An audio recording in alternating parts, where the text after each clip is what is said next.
Un saludo cordial a todos los que escuchan este audio. Mi nombre es Néstor Díaz y continuaremos con el estudio de las 7 palabras dichas por Cristo en la cruz. En este caso nos enfocaremos en la 5ª palabra que puede ser leída en Juan capítulo 19, versículo 28. Como ustedes recordarán, y lo hemos dicho en las sesiones anteriores, en el drama de la cruz se nos provee una retahíla de escenas conmovedoras. Si la escena de la 3ª palabra nos pinta un retrato tierno y la 4ª palabra uno espeluznante, en la 5ª notamos un cuadro enternecedor. Y esta forma un díptico con la palabra anterior y retratan o completan el cuadro de la cruz. Veamos. En la escena del Calvario descubrimos que nuestro Cristo está colgado. Ha padecido la tortura y en medio del padecimiento perdona a sus enemigos. Además ha sufrido la burla y sin embargo le promete a uno de los ladrones el paraíso. Ha velado por la madre, encomendándola al cuidado de su discípulo amado. Y por último ha clamado al cielo, gritando de angustia: Dios mío, ¿por qué me has desamparado? Y de repente, en medio del suplicio, cuando el sol ha oscurecido su rostro, volteándolo para no ver la agonía de su Creador, en ese momento Jesús suspira y dice: tengo sed. ¿Qué implicaciones encontramos nosotros en ese terrible suspiro? Prácticamente aquí encontramos 3 grandes acepciones. Lo primero es que la sed que Jesús siente es una sed física. Claro, Jesús era plenamente hombre y además ha padecido la angustia del martirio, de modo que en su grito tengo sed encontramos una sed física que puede ser explicada en 2 puntos. Primero, se explica a través de la humanidad de Cristo. Verdaderamente Jesús era hombre y como hombre tenía que padecer sed. Esta sed física de Cristo nos habla de su humanidad, de su filiación humana, y nos enseña que verdaderamente Él participó de la naturaleza del hombre, y no solo de la naturaleza humana, sino también de la necesidad que los hombres padecen. Sí, la sed física que Jesús expresa en la cruz es un indicio de su completa humanidad. Pero hay una segunda cuestión. Esta sed también es una evidencia no solo de su humanidad, sino de su sufrimiento. Jesús verdaderamente había caído en una espiral de desangramiento desde su agonía en el huerto, cuando sudó gruesas gotas de sangre, el juicio y sobre todo la flagelación. Así que su cuerpo estaba deshidratado y necesitado ardientemente de hidratación, puesto que la pérdida de sangre genera precisamente deshidratación física y la necesidad de consumo constante de agua. De modo que el tengo sed entonces se convierte en un retrato no solo de la humanidad de Cristo, sino de su angustia física y el dolor de un cuerpo deshidratado por todo el proceso que ha sufrido. De hecho, la palabra griega sed aquí nos lo indica. Diphau es una palabra fuerte que se refiere a una sed angustiante, intensa, una sed que duele, que se sufre. La sed de Cristo era una sed cargada de ansiedad y necesitada de incorporar el líquido perdido ante el desgaste energético que representó la cruz. Sí, la sed de Cristo era una sed física, pero no solamente era una sed física. Hay una segunda acepción en este grito que debemos observar. Esta segunda acepción nos habla no solo de una sed física, sino también de una sed escritural. El mismo texto lo explica. Para que la escritura se cumpliese.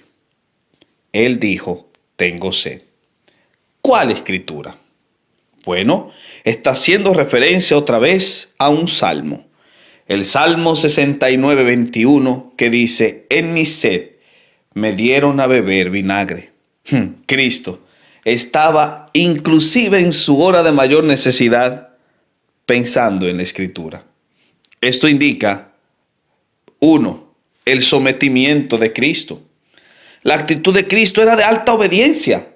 Él tomó en cuenta la palabra en sus últimos momentos. Como dice el autor de Hebreos 5:8, él aprendió obediencia. 2, el cumplimiento profético. Las escrituras se cumplieron en el drama de la cruz, incluso en los detalles más insignificantes. Hay una nota curiosa acá. Cuando él gritó, tengo sed, lo único que encontró para que satisfaciera esta sed amarga fue vinagre mezclado con mirra.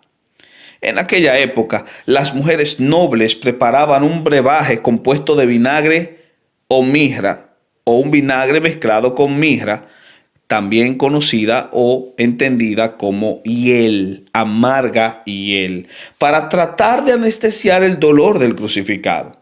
Jesús lo rechazó al principio en Mateo 27:34 porque deseaba estar plenamente consciente del sufrimiento, pero ahora, ante la angustia final de la sed, para que se cumpla la escritura, entonces grita tengo sed y recibe vinagre como ofrecimiento final. De modo que la garganta reseca de Cristo al final tiene que refrescarse con vinagre mezclado con amarga hiel.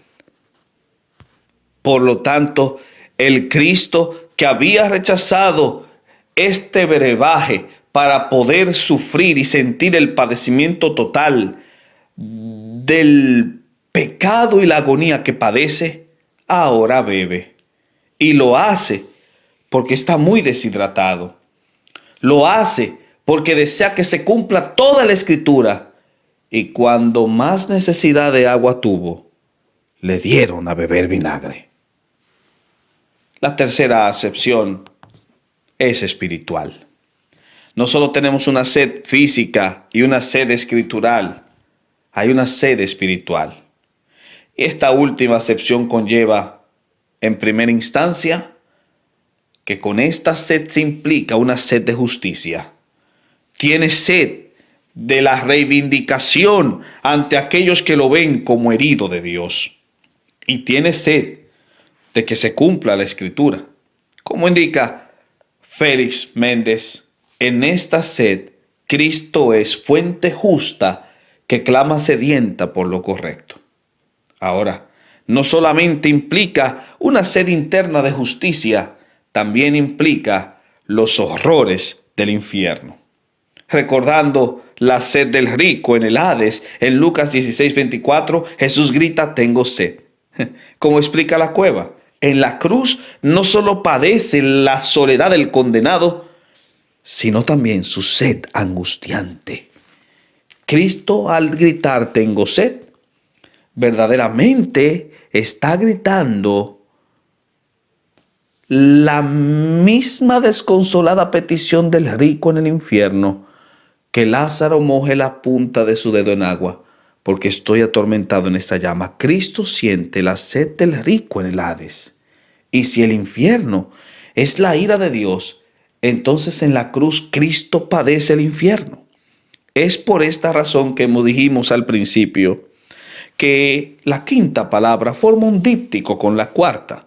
Porque si la cuarta nos muestra que Jesús padeció la soledad del infierno, en la quinta nos expresa que padeció la sed del condenado. Y en ese sentido, ambas expresiones deben verse en conjunto porque ambas nos enseñan la misma realidad. El resumen, entonces, sería el siguiente. Tengo sed implica un Jesús humano que padece una sed angustiante, resultado del sufrimiento de su pasión, pero también un Jesús que cumple toda la profecía, inclusive en sus detalles más insignificantes. Además, un Jesús que siente la sed de que se reivindique su causa. Y por último, un Jesús que sufre los horrores del infierno y padece la sed del condenado. Las aplicaciones aquí entonces son importantes, porque en esta quinta palabra encontramos 3 lecciones de alta pertinencia. Primero, el valor que Jesús debe representar para nosotros. Solo Cristo comprende al hombre, porque solo Él padece una de las necesidades más amplias, la sed. Cristo sufre una sed que duele. No hay un amor tan grande como este. Él padece la sed del condenado y eso le hace precioso para nosotros. En segunda instancia, debemos saber que el tengo sed nos enseña que en cualquier situación debemos tener pendiente la palabra. Así como Jesús tuvo presente las Escrituras en su momento más angustiante, nosotros debemos tomarla en cuenta y aplicarla incluso en nuestra hora más oscura. Finalmente, esta quinta palabra nos enseña a estar confiados en la seguridad que Cristo brinda. Estar reposados en aquel que gritó, tengo sed.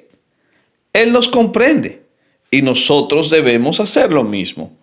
Debemos arder con la sed de justicia que caracteriza a sus hijos. En este sentido, podemos concluir haciendo una aplicación evangelística. En Jesús descubrimos la fuente de agua viva. Él se hizo uno con nosotros y sufre toda la ira del Padre, la soledad y sed del infierno. Ahora, todo aquel que en Él cree no tendrá sed jamás. Él sufre la sed para que usted sea saciado. Y en ese punto, el tengo sed deja de ser un grito desesperado y se convierte en un canto de grata esperanza. Que estas palabras, amados hermanos, lleguen a vuestros corazones y que Dios les bendiga abundantemente. Muchas gracias.